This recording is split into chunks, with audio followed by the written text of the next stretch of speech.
কি হবে যখন আপনি আপনার বন্ধুদের নিয়ে ট্যুরে গিয়ে ফেঁসে গেলেন এক অদ্ভুত স্থানে। আজকের মুভিটা ঠিক এমনই একটা কাহিনীকে কেন্দ্র করে, যেখানে বেশ কিছু বন্ধুরা ঘুরতে গিয়ে একের পর এক বিপদের সম্মুখীন হয়। এই ভ্রমণ কি তাদের জীবনে কাল হয়ে দাঁড়িয়েছিল, নাকি তারা সেখান থেকে বেঁচে ফিরতে পেরেছিল? চলুন জেনে নেওয়া যাক আজকের পুরো মুভিটার কাহিনী। সিনেমার শুরুতে আমরা 6জন ইয়াং ছেলেমেয়েকে দেখতে পাই।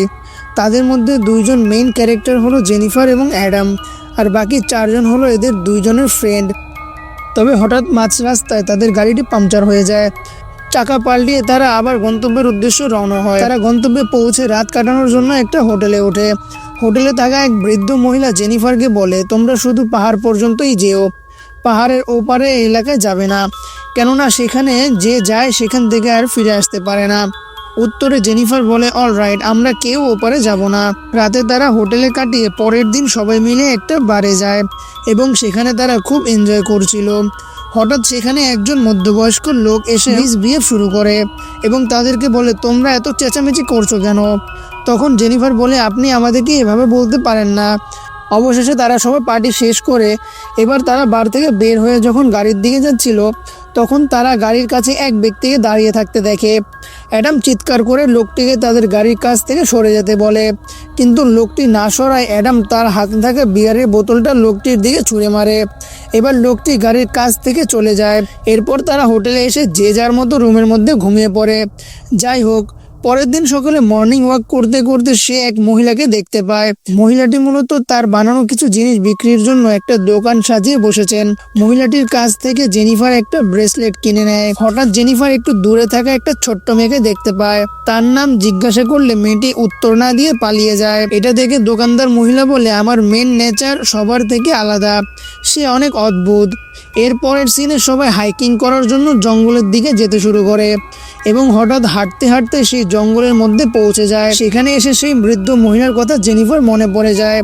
এতে করে জেনিফার কিছুটা আপসেট হয়ে যায়, কারণ ওই মহিলা বলেছিল তারা যেন পাহাড়ের ওপারে না যায়। জেনিফারের আপসেট হওয়া দেখে তার এক ফ্রেন্ড বলে, ওই বয়স্ক মহিলার কথা নিয়ে তুমি এত কেন চিন্তা করছো? পাহাড়ের ওপারে আমরা খুব সুন্দর সুন্দর জিনিস দেখতে পাবো, তাছাড়া আমরা তো সবাই একসাথেই আছি, তাই তুমি রিল্যাক্স হয়ে যাও। এভাবে জেনিফার কনভিন্স হয়ে যায় আর তারা সবাই পাহাড়ের ওপারে যেতে শুরু করে। সেখানে পৌঁছতেই হঠাৎ তারা কারো আওয়াজ পায়। তাদের সাথে থাকা মিলা নামের আরেকজন মেয়ে ফ্রেন্ড তার মোবাইল দিয়ে সবকিছু ভিডিও রেকর্ড করছিল এবং সে দেখতে পায় একটা বড় গাছের গুড়ি ঘুরতে ঘুরতে তাদের দিক ধেয়ে আসছিল। এটা দেখে তারা সবাই প্যানিক হয়ে যায় এবং যে যার মতো দৌড়তে শুরু করে, কিন্তু এরপরও গাছের গুড়ি তাদের এক ফ্রেন্ডকে চাপা দিয়ে মেরে ফেলে। এইদিকে বাকিরা দৌড়ানোর সময় অনেক আঘাত পায়। তারাও কোনো মতো উঠে এসে দেখে তাদের ওই বন্ধুরা বীভৎসভাবে মারা গিয়েছে। এটা দেখে তারা খুব বেশি ভয় পেয়ে যায়।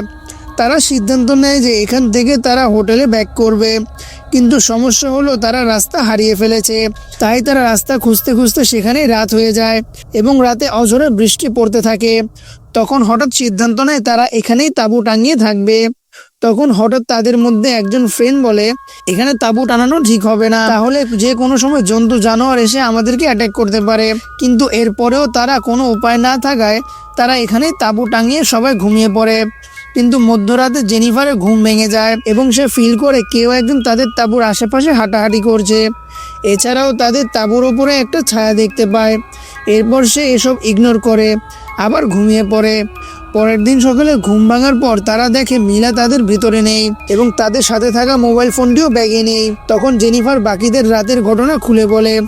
এরপর তারা সবাই মিলে মিলাকে খোঁজার জন্য জঙ্গলের ভিতরে গিয়ে তার নাম ধরে জোরে জোরে ডাকতে থাকে, তবে কোনো রেসপন্স পাওয়া যায় না। হঠাৎ অ্যাডাম একটা ছোট্ট মেয়েকে দেখতে পায়। তখন জেনিফার মেয়েটিকে বলে, তুমি এখানে কি করছো? অ্যাডাম ভাবে তাদের ফ্রেন্ডকে হয়তো যারা কিডন্যাপ করেছে তাদেরই হয়তো সন্তান এটি। সেটা ভেবে অ্যাডাম ছোট্ট মেয়েটাকে ধরার জন্য তার পিছে দৌড়াতে থাকে।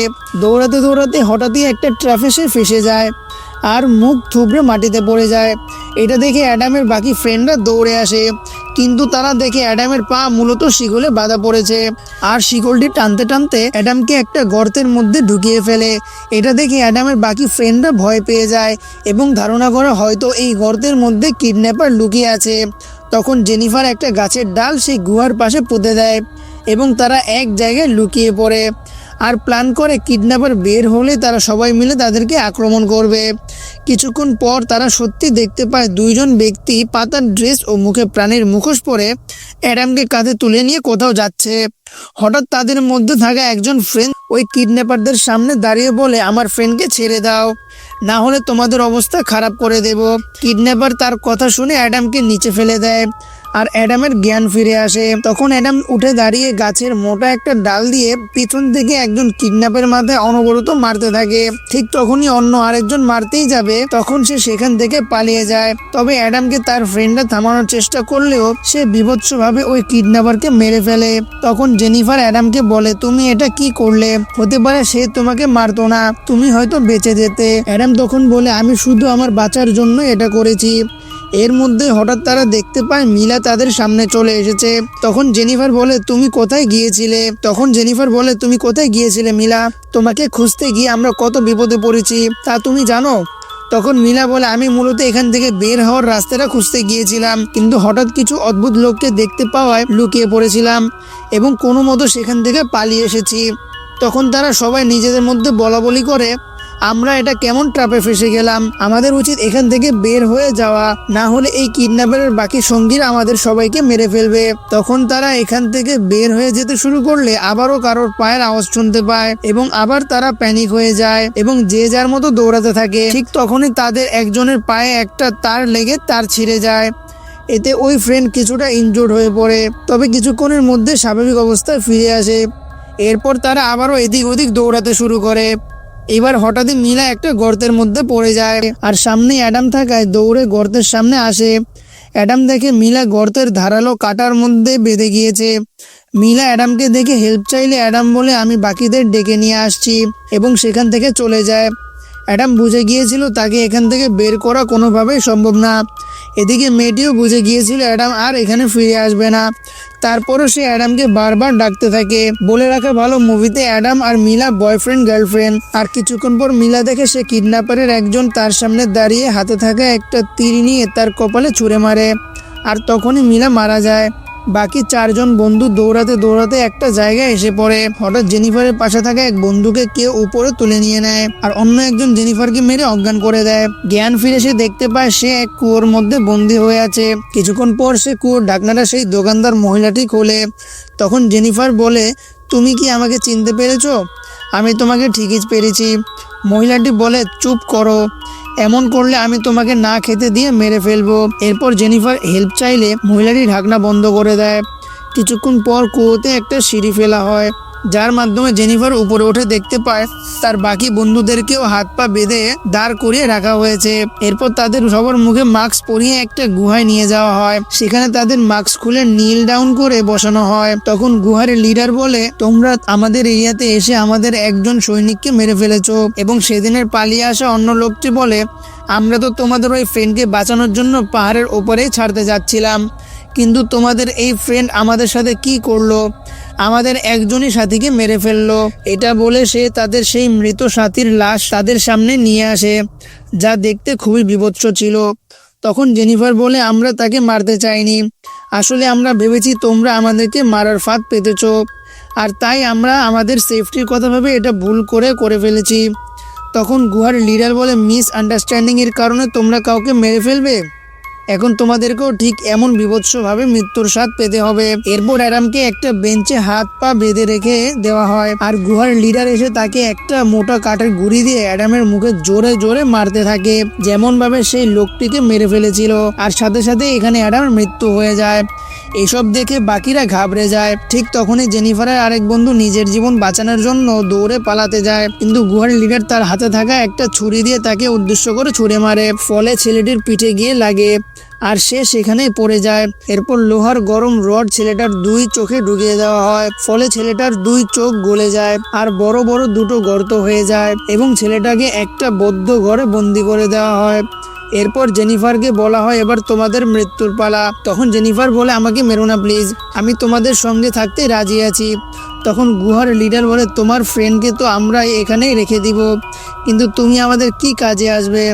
তখন জেনিফার বলে, আমি তোমাকে বিয়ে করব, আর আমি তোমাকে খুব সুন্দর একটা বাচ্চা উপহার দেব। জেনিফারের এই কথা লিডার তাকে এখানে রেখে দেয়। এরপর সিন পরিবর্তন হয়। তখন জেনিফারের বাবাকে দেখা যায় সে তার মিসিং মেয়েকে খুঁজতে সেই হোটেল এরিয়াতে এসেছে, যেখানে জেনিফার ও তার বন্ধুরা সবাই রাতে ছিল। জেনিফারের বাবা সেখানকার লোকাল থানায় গিয়ে অফিসারের সাথে সার্বিক বিষয়ে কথা বলে। তখন পুলিশ অফিসার তাকে সহযোগিতার কথা জানায়। এরপর জেনিফারের বাবা সেই বাড়িতে যায় যেখানে তার মেয়ে ও তার বন্ধুরা ছিল। এখানে এসে সে সবাইকে তার মেয়ের ছবি দেখায় এবং সেই বৃদ্ধ লোকটির কাছে যায় যার সাথে তার মেয়ের ঝামেলা হয়েছিল। বৃদ্ধ লোকটি রেগে গিয়ে জেনিফারের বাবাকে মারতে থাকে, বলে আমি জানি ওরা কোথায় গিয়েছে, তবে এখন তারা যেখানে আছে সেখান থেকে আর ফিরে আসতে পারবে না। জেনিফারের বাবা আবারও লোকটিকে রিকোয়েস্ট করলে বলে তারা পাহাড়ের ওপারে গিয়েছে আর সেটা খুব ভয়ঙ্কর জায়গা, এখানে কেউ একবার গেলে আর ফিরে আসতে পারে না। যাই হোক, পরের সিনে জেনিফারের বাবা এবং তার সাথে দুইজন বন্দুককারীকে সাথে নিয়ে পাহাড়ের ওপারে যেতে থাকে। তারা সেখানে একটা ট্র্যাপ দেখতে পায়, সেটা থেকে বাঁচতে গিয়ে তারা আরেকটা ট্র্যাপে পড়ে যায় এবং উপর থেকে একটা গাছের গুঁড়ি সেই বন্দুককারীর উপরে চাপা পড়ে আর তারা সেখানেই মারা যায়। তবে জেনিফারের বাবা এখানে বেঁচে যায়। এরপর সে তার মেয়েকে খোঁজার জন্য এদিক সেদিক খুঁজতে থাকে, কিন্তু অবশেষে সেই কিডন্যাপারের লোকদের হাতে বন্দি হয়ে যায় এবং তাকে সেই গুহায় নিয়ে আসা হয়। কিন্তু জেনিফার এখানে তার বাবাকে চিনতে অস্বীকার করে আর গুহার লিডার বলে এটা আমার স্ত্রী, তোমার মেয়ে হবে কিভাবে। এরপর জেনিফারের বাবাকে একটা কাঠের বক্সে বন্দি রাখা হয়। সেদিন রাতে সবাই যখন ঘুমিয়ে থাকে তখন জেনিফার এসে তার বাবার কাঠের বক্সের ঢাকনাটা খুলে দেয় আর ইশারায় তাকে চুপ থাকতে বলে। তখন বলে আমি তোমাকে চিনতে পেরেছি বাবা। তখন বললে ওরা তোমাকে মেরে ফেলতো, এখন চলো আমরা এখান থেকে পালিয়ে যাই। হঠাৎ এখান থেকে যাওয়া জেনিফারের ওই বন্ধুটিও চলে আসে। মূলত জেনিফারের এই বন্ধুটির নাম হলো ডারিয়াস, যে তার বয়ফ্রেন্ড ছিল। যাই হোক, তাকে দেখে জেনিফার তাকেও তাদের সাথে পালাতে বলে, কিন্তু তার সেই ফ্রেন্ড বলে এদের সাথে থাকতে আমার বেশ ভালোই লাগছে, তাই তোমরা এখান থেকে চলে যাও। তারা পালাতে থাকলে এদিকে গুহার সবাই এটা জেনে যায় এবং তাদের খুঁজতে শুরু করে। গুহার সৈন্যরা সামনে আসলে জেনিফারের বাবা তার হাতে থাকা ছোট্ট পিস্তল দিয়ে সবাইকে মারতে শুরু করে এবং পাশাপাশি জেনিফার তার কাছে থাকা তীর ধনুক দিয়েও অন্যদেরকে মারতে শুরু করে। এতে করে এক এক করে অনেক সৈন্য সেখানে মারা যেতে থাকে। এবার আবারও জেনিফার ও তার বাবা পালাতে থাকলে কিছু দূর আসার পর গুহার অনেক সৈন্যরা তাদেরকে চারদিক থেকে ঘিরে ফেলে। অন্যদিকে বাইরের সেই বৃদ্ধ লোকটিও তার ফোর্স নিয়ে এখানে চলে আসে আর গুহার সৈন্যদেরকে গুলি করতে থাকে। আর সেই বৃদ্ধ ব্যক্তিটি তার গাড়িতে করে জেনিফার ও তার বাবাকে নিয়ে সেখান থেকে পালিয়ে যায়। এটা দেখে জেনিফার বেশ চমকে যায় আর বৃদ্ধ লোকটির কাছে ক্ষমা চায়। এরপর তারা তাদের বাড়িতে চলে আসে। এর কয়েক মাস পরের সিনে দেখা যায় জেনিফার বাজার থেকে তার বাড়িতে এসে দেখে তাদের ডাইনিং টেবিলে সেই গুহার লিডার তার সাথে একজন সহকর্মী এবং সেই ছোট্ট মেয়েটি ডাইনিংয়ে বসে খাবার খাচ্ছে। এটা দেখে জেনিফার কিছুটা চমকে যায়। লিডারকে বলে আমার তোমার সাথে কিছু পার্সোনাল কথা আছে। এটা শুনে সেখান থেকে সবাই চলে যায়। জেনিফার বলতে শুরু করে আমি তোমার সাথে আবারও সেই গুহায় যাব, তবে তুমি আমার ফ্যামিলির কোনো ক্ষতি করবে না। গুহার লিডার এতে রাজি হয়ে যায়। এরপর সে জেনিফার ও বাকিদের তার গাড়িতে করে নিয়ে যাচ্ছিল। এবার আমরা দেখতে পাই হঠাৎ করে তার গাড়িটা অ্যাক্সিডেন্ট হয়ে যায়। এরপর আমরা দেখতে পাই জেনিফার তার হাতে থাকা একটা চাকু দিয়ে গুহার লিডারের সাথে থাকা সেই সহকর্মীকে অনবরত কোপাতে থাকে। ঠিক তখনই গুহার লিডার পালাতে চাইলে জেনিফার তাকেও ধরে ইচ্ছা মতো অনবরত মারতে থাকে আর এতে করে গুহার সেই লিডারও মারা যায়। এরপর জেনিফার সেই ছোট্ট মেয়েটিকে নিয়ে রাস্তায় হাঁটতে থাকে আর এখানে মুভিটা শেষ হয়ে যায়। তো বন্ধুরা, আজকের গল্পটি আপনাদের কেমন লাগলো অবশ্যই কমেন্ট করে জানাবেন। সেই সাথে পরবর্তী ভিডিও দেখার আমন্ত্রণ জানিয়ে আজকের মতো এখানে শেষ করছি। ততক্ষণ ভালো থাকবেন, সুস্থ থাকবেন।